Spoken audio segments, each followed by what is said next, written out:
Hi, my name is Anthony Cilio, and I'm a senior management major here at St. Bonaventure University. In this video, we'll be going over the industry analysis. I hope you enjoy the video. While analyzing the industry, we used a Porter analysis to break down the factors we thought were most pressing to Coty. However, we first had to figure out the appropriate unit of analysis, which we believe to be the industry. There are many players in this industry that have large impacts on Coty, as well as many smaller ones taking up niche markets. To solely focus on the niche or the general brands would be ignoring major aspects of the industry. Large brands are always changing to reach consumers, and the small ones always have the possibility of rapid expansion due to the rise of e-commerce and marketing through social media. The strategic groups all have impacts in such a rapidly changing industry, and to ignore any of them could allow Coty to fall behind the competition due to the competitiveness of such a dynamic market.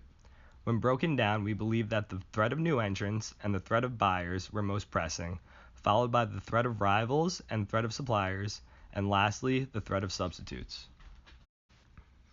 Beginning with the threat of new entrants, while the cosmetics market is already crowded with many big players, the threat of new entrants is very high. Recently, there has been an emerging market online for cosmetics, and influencers such as Jeffree Star and James Charles have taken advantage. They are building a fan base and in turn starting their own lines of cosmetics. Having many followers and creating your own brand and fan base is a new way to enter the market, and one that has found great success as seen by the example stated before. These new influencers are taking away consumers from bigger companies such as Coty, and they will probably be unwilling to switch back given that they have found a connection with the influencer and connect on a personal level unlike they can with bigger companies such as Coty. These new entrants that are entering the market as influencers from social media do a really good job of connecting on a more personal level with consumers by staying active on social media, updating their followers regularly, evaluating different products, and doing videos or vlogs that allow them to have a more personal interaction than just their products or social media action alone. Another factor we believe that has a high impact is the threat of buyers. When looking into the threat of buyers, we see that increased competition between firms and the availability of the products give the buyers high power in the cosmetics industry. This makes it difficult for companies such as Coty and other cosmetics giants to maintain long-term profitability. This power the buyers hold create intense competitions between firms, many times forcing one company to try and outdo the other by lowering prices or running promotions to try and sway the customer their way instead of the competition. Another reason why the threat of buyers is high is because retail stores such as Sephora and Ulta are gaining a mass amount of attraction and pulling in retail consumers daily. Here, buyers have the ultimate power as they are given an endless amount of selection to choose from in the store and have extreme accessibility to other companies' products within an arm reach.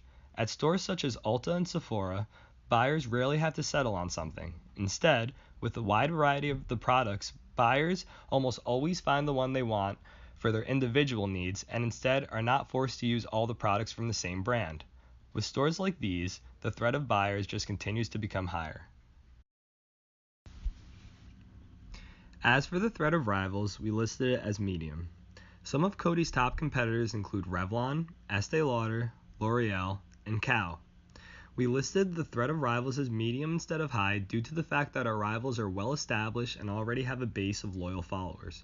We believe that the new entrants to the market pose more of a threat to stealing loyal customers than our rivals do, due to the fact that if they wanted to change, they have already had accessibility to different products in the market and could have already made the switch. However, this does not mean our rivals are not a threat. One way in which rivals are a threat to Coty is the limited space available and the competition for it. Coty is constantly battling for retail space to maximize the chance that consumers pick their products over others. Another way in which rivals are a threat is that they are constantly thinking of new ways to engage with consumers and develop their product, which Coty has to be aware of and try to beat them to market with.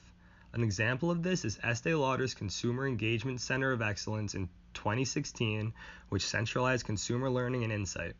Through data collection such as social listening and focus groups, the team has gathered insights into a diverse range of consumers and used the learnings to drive innovation across the company. These new techniques allow other companies to gain a foothold on consumer patterns, needs, and wants that other companies such as Coty will have to counter or even reciprocate.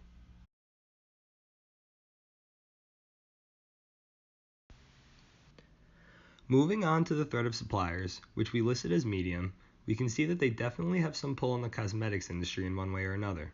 However, a way in which the companies like Coty have an advantage over the suppliers is that many cosmetics products don't have much differentiation to them, giving the companies some flexibility to choose who they do business with, as there are a big number of large suppliers for raw materials.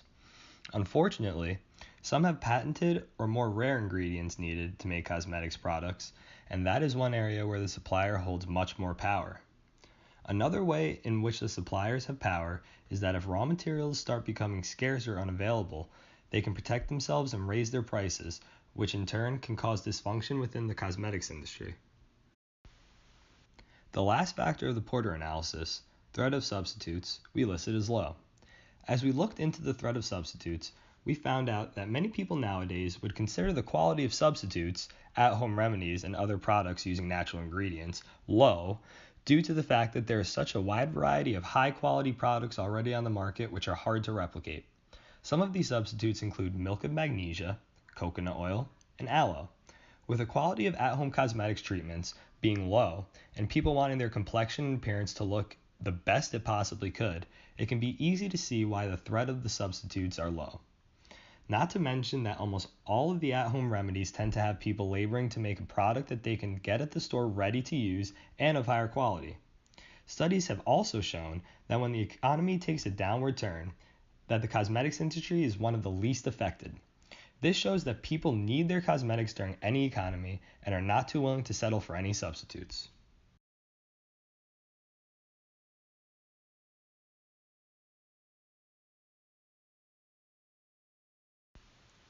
With the Porter analysis now complete, we can take a look at the overview of the industry analysis. With 2 factors in high, 2 factors in medium, and 1 factor in low, we have assessed the cosmetics industry as a whole as medium.